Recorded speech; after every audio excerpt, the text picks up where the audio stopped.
இந்த வீடியோவை உங்களுக்கு வழங்குவோர் மாலை முரசு செய்திகள் தொலைக்காட்சியின் படிப்போம் ஜெயிப்போம் உயர்கல்வியை தேர்ந்தெடுப்பதில் உள்ள சந்தேகங்களை தீர்க்கும் நிகழ்ச்சி தினமும் மாலை 5 மணிக்கு.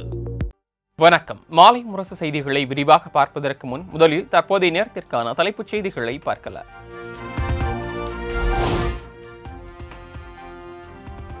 எத்தனை அரசியல் நிலைமைகள் மாறினாலும் தமிழ்நாட்டை சார்ந்த மீனவர்கள் தாக்கப்படுவது மட்டும் மாறவில்லை என முதலமைச்சர் மு.க.ஸ்டாலின் வேதனை. தமிழக மீனவர்கள் கைது, படகுகள் பறிமுதல் போன்ற நடவடிக்கைகள் தொடர்கதையாகி வருவதாகவும் பேச்சு.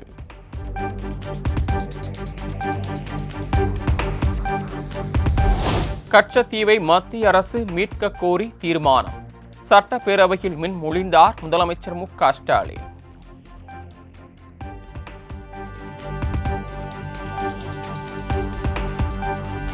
நாடாளுமன்ற வளாகத்தில் மக்களவை எதிர்க்கட்சித் தலைவர் ராகுல் காந்தி தலைமையில் முக்கிய ஆலோசனை. வக்ஃப் மசோதா குறித்து காங்கிரஸ் உறுப்பினர்களுடன் விவாதம்.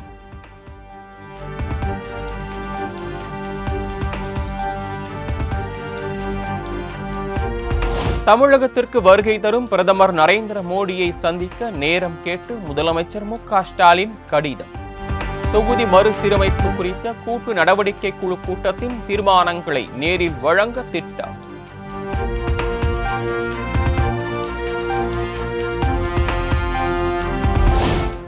கெடிலம் ஆற்றில் வெள்ள தடுப்பு பணிகள் 39 கோடியில் மேற்கொள்ளப்படும். திருவாமூர் ஊராட்சியில் 600 மீட்டர் நீளத்திற்கு வெள்ள தடுப்பு சுவர் அமைக்கப்படும் என்றும் சட்டப்பேரவையில் அமைச்சர் துரைமுருகன் அறிவிப்பு.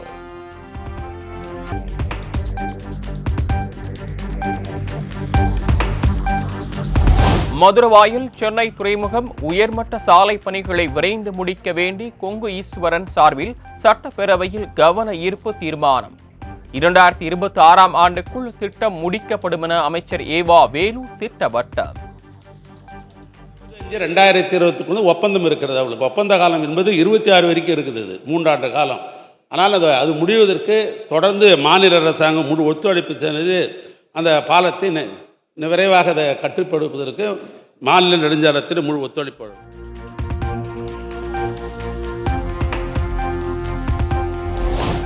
உத்தரகோசமங்கை திருக்கோயில் குடமுழுக்கு விழா தமிழிலும் நடத்தப்படும்.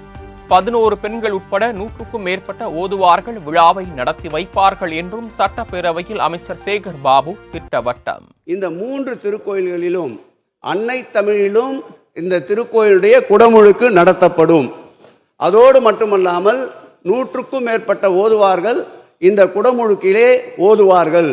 அதில் பெண்களும் ஓதுவார்கள் என்ற ஒரு நிலைப்பாட்டினை மாண்புமிகு பேரவையின் தலைவர் வாயிலாக மாண்புமிகு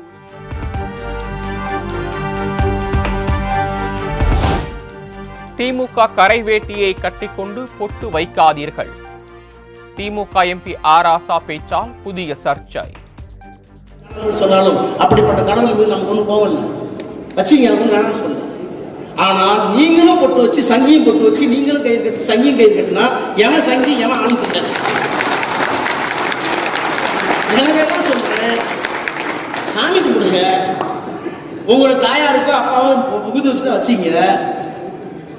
எல்லாம் குடிச்சிருக்க சாப்பிட்டு வச்சிருங்க.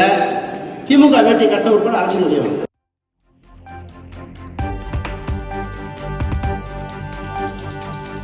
ஆர் ராசா சொன்னது அவருடைய கருத்தாக இருக்கலாம். எங்கள் தலைவரை எப்படி எதுவும் சொல்லவில்லை. திமுக கரைவெட்டி கட்டிக்கொண்டு வைக்காதீர்கள் என ஆர் ராசா பேசியது குறித்து அமைச்சர் சேகர் பாபு பதில். தலைமைக்கோ எந்த விதமான அவப்பெயரும் இல்லை.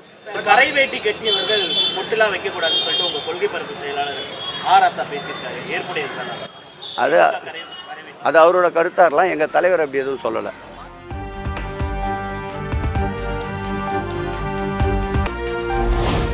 தென்காசி மாவட்டத்திற்கு ஏப்ரல் 7 மற்றும் 11ஆம் தேதிகளில் உள்ளூர் விடுமுறை. காசி விஸ்வநாத சாமி கோயில் குடமுழுக்கு மற்றும் பங்குனி உத்திர விழாவையொட்டி ஆட்சியர் கமல் கிஷோர் அறிவிப்பு.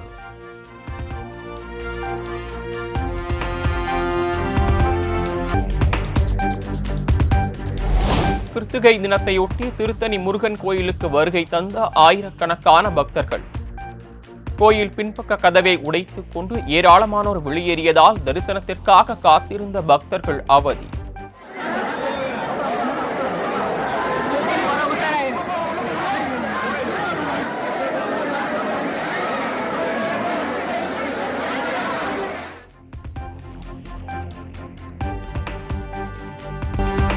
கோடை விடுமுறையை முன்னிட்டு சென்னை விமான நிலையத்திலிருந்து 206 சிறப்பு விமானங்கள் இயக்கம். பயணிகள் கூட்டத்தை சமாளிக்கும் வகையில் சர்வதேச விமானங்கள் மற்றும் உள்நாட்டு விமானங்கள் இயக்கப்பட உள்ளதாக தகவல்.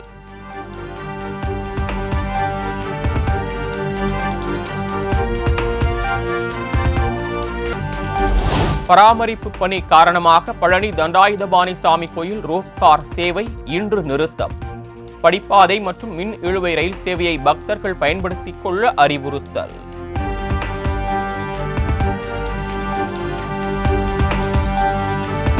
நீலகிரி, கோவை, ஈரோடு, தேனி, திண்டுக்கல் மாவட்டங்களில் நாளை கனமழைக்கு வாய்ப்பு.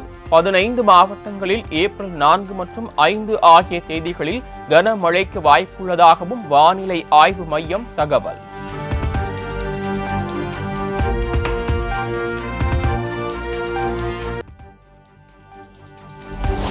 அடுத்த 5 ஆண்டுகளில் இ-பைக் தயாரிப்பில் உலக அளவில் இந்தியா மிகப்பெரிய நாடாக உருவெடுக்கும்.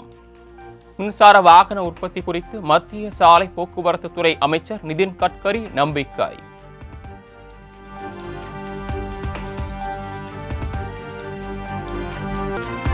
இந்தியா உள்பட அனைத்து நாடுகளுக்கும் பரஸ்பர வரி விதிக்க அமெரிக்கா முடிவு.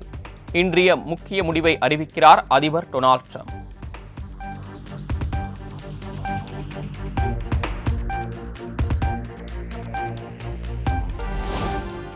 சென்னை சேப்பாக்கத்தில் நடைபெறும் சென்னை டெல்லி அணிகள் இடையிலான IPL போட்டிக்கான டிக்கெட் விற்பனை தொடக்கம்.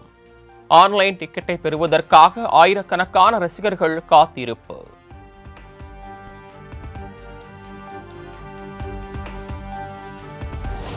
IPL தொடரின் 14வது லீக் போட்டியில் இன்று குஜராத் டைட்டன்ஸை எதிர்கொள்கிறது பெங்களூரு ராயல் சேலஞ்சர்ஸ். பெங்களூரு சின்னசாமி மைதானத்தில் இரவு 7:30 மணிக்கு போட்டி நடக்கிறது.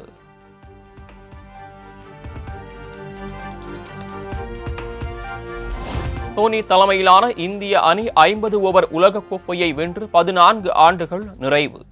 கபில் தேவுக்கு பிறகு ICC உலகக்கோப்பையை வென்ற 2வது கேப்டன் என்ற சாதனையை தோனி படைத்த தினம் இன்று.